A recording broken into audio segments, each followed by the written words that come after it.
श्याम डोले। चकोर बोले आज राधा बोले आज राधा के नैनों में श्याम डोले। आज राधा के नैनों में श्याम डोले। बोले मोर बोले चकोर बोले आज राधा के नैनों में श्याम डोले। बोले मोर बोले चकोर बोले आज राधा के नैनों में श्याम डोले। श्री राधे।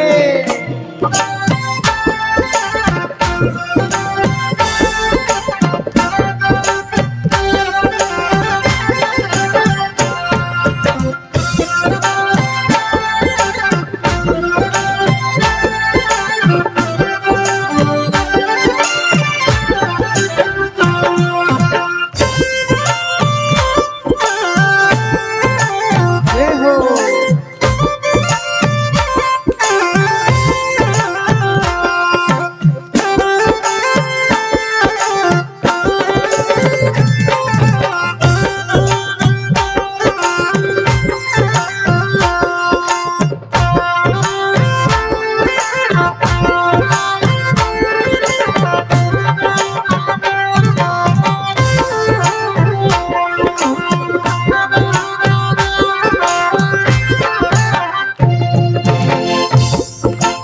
आज मेरे मन की लगन रंग लाई। आज मेरे मन की लगन रंग लाई। आज मेरे मन की लगन रंग लाई। आज मेरे मन के लगन रंग ये प्यार का संदेशा भी संगे संग लाई। प्यार का संदेशा भी संग संग ये प्यार का संदेशा भी संग संग लाई। प्यार का संदेशा भी संग संग ओ मेरे नैनों में, ओ मेरे नैनों में, ओ मेरे नैनों में श्याम का ही प्यार बोले। प्यार बोले ओ बोले बोले चकोर बोले आज राधा के नैनों में श्याम डोले। बोले चकोर बोले आज राधा के नैनों में श्याम डोले। जय हो।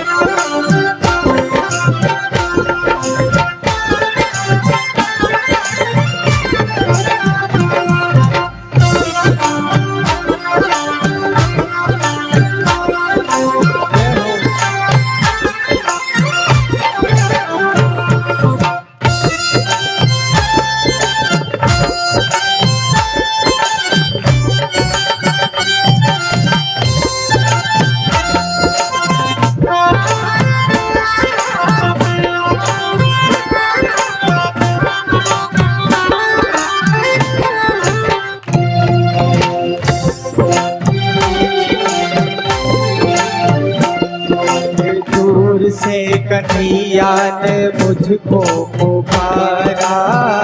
मुझ कन्हैया ने मुझको पुकारा। दूर से कन्हैया ने मुझको पुकारा।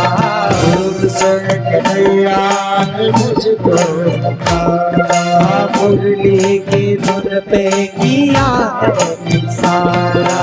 मुरली की धुन पे किया है इशारा।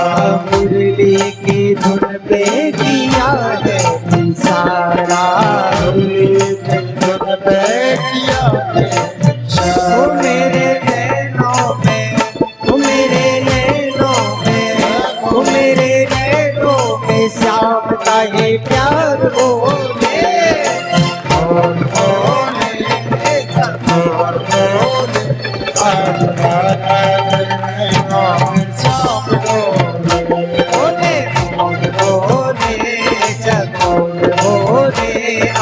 राधा के नैनों में श्याम डोले। बोल बोले आज राधा के नैनों में श्याम डोले। फूल बोले चकोर बोले आज राधा के नैनों में श्याम डोले। और बोले आज राधा के नैनों में श्याम डोले।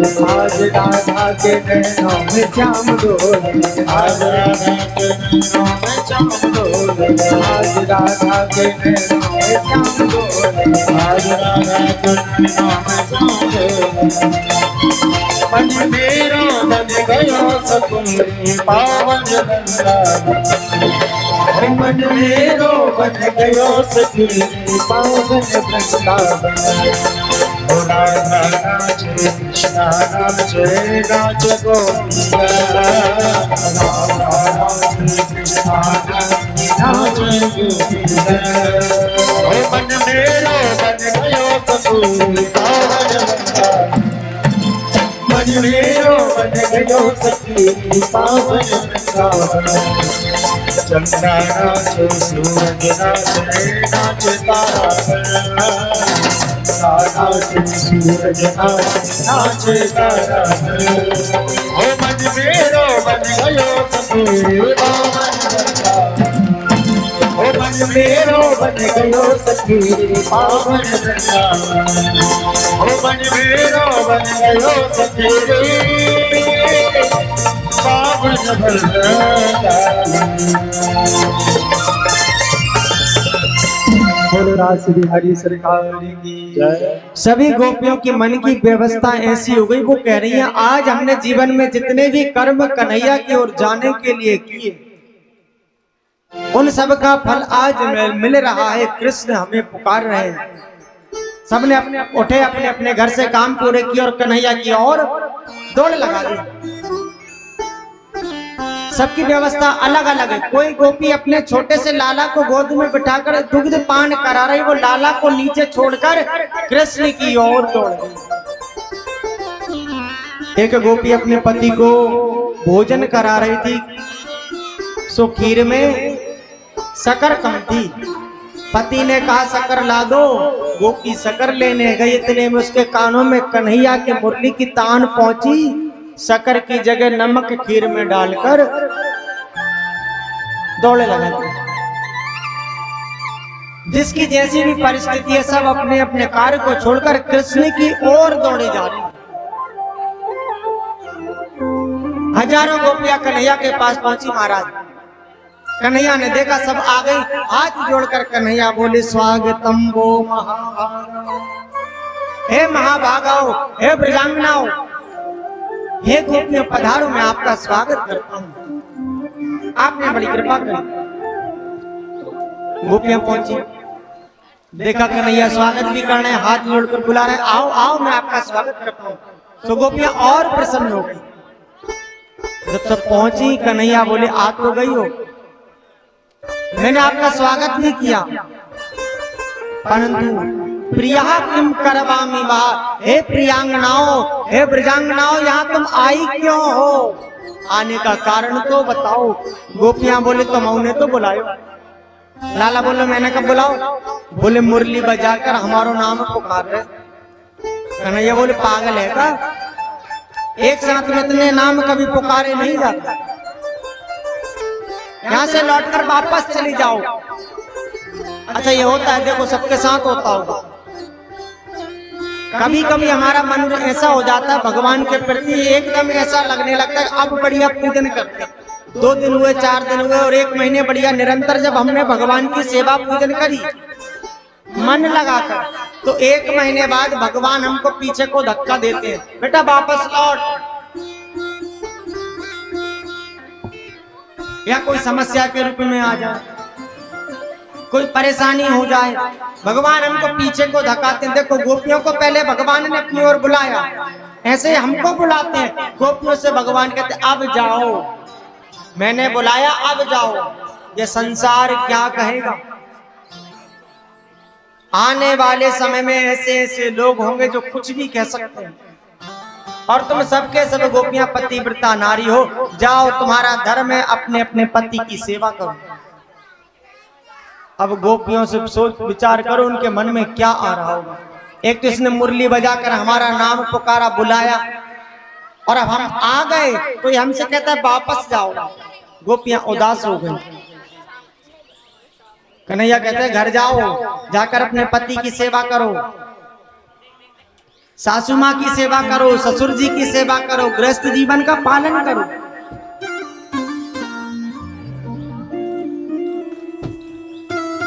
कन्हैया बोले तुम्हें पता नहीं पतिव्रत धर्म की महिमा क्या होती है। कन्हैया एक छोटा सा प्रसंग सुनाते हैं गोपियों को। कहते हैं गोपियों,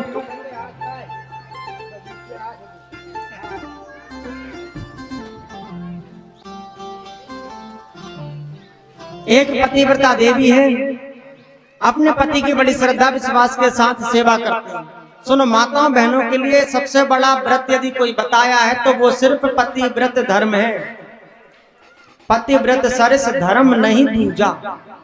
आप शंकर जी की पूजन करो मत करो चलेगा, माता जी की पूजन मत करो चलेगा, कोई दिक्कत नहीं।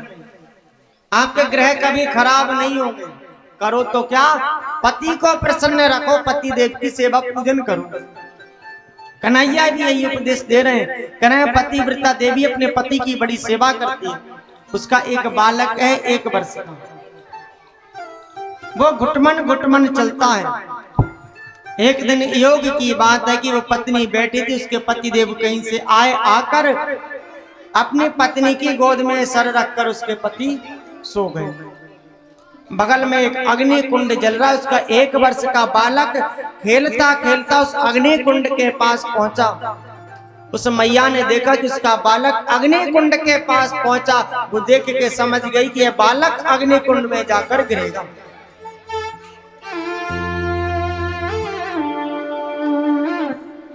समझ गई, लेकिन उसने पति को नहीं उठाया और खुद भी नहीं उठी। सोचा पुत्र के नष्ट हो जाने के बाद पुत्र पुनः मिल जाएगा, और अगर मैंने पति को नींद से उठाया और इनकी सेवा में व्यवधान हुआ और ये अगर नाराज हो गए जिससे मेरा पतिव्रत धर्म नष्ट हो जाएगा, और यदि एक बार पतिव्रत धर्म नष्ट हो गया तो दोबारा पुनः प्राप्त नहीं होगा। और देखते देखते उस मैया का वो छोटा सा बालक उसी अग्नि कुंड में जाकर गिर गया। विचार करो, जिस मैया का बालक उसी की आंखों के सामने अग्नि कुंड में गिरे, उसके हृदय में कितनी वेदना हो। मैया ने नेत्र बंद कर लिए, जहर के घूंट पी गई आंसू बना। थोड़ी देर बाद उसके पति देव उठे, पति को प्रणाम किया, मैया से रहा नहीं गया, दौड़ कर गई और जाकर देखा कि उस अग्नि कुंड में उसका बालक उसे खेलता हुआ मिला। अग्नि कुंड की अग्नि भी उसके बालक को जला न सकी। यह पतिव्रत धर्म का प्रभाव है। हे गोपियों, जाओ अपने अपने घर अपने पति की सेवा करो, सबसे श्रेष्ठ वही है। तो सबको अपने अपने पति की बढ़िया सेवा करनी चाहिए। तो जाको मतलब जो भी ना सोचो पीछे वालों कि घर जा जाके अपनी पत्नी से कहो गुरुजी ने पतिव्रत धर्म की महिमा बताई, रात भर पांव दबाओ। देखो ताली दोनों हाथ से बजती है। आप भी प्रेम से रहो, अच्छे से रखो, घर में जो जरूरत हो उनकी पूर्ति करो। अब आप सोचो कि दिन में दोनों टाइम हम डंडे बजाएं और देवी रात में हमारी सेवा करे, तो यह संभव नहीं। प्रेम से रहो। गोपियों से जब कहा तो गोपियों ने कहा बहुत अच्छी बात, एक समस्या थोड़ी सी हमारे मन में है, उसका आप समाधान कर दो। कन्हैया बोले कह दो। गोपियां बोली ऐसी एक और देवी है और उसके साथ एक समस्या हो गई। बोले कैसी? अपने पति की बड़ी सेवा करे, घर में कोई नहीं है, दोनों ही पति पत्नी रहते। एक दिन पति को व्यापार के काम से और कहीं जाना पड़ रहा, कुछ दिन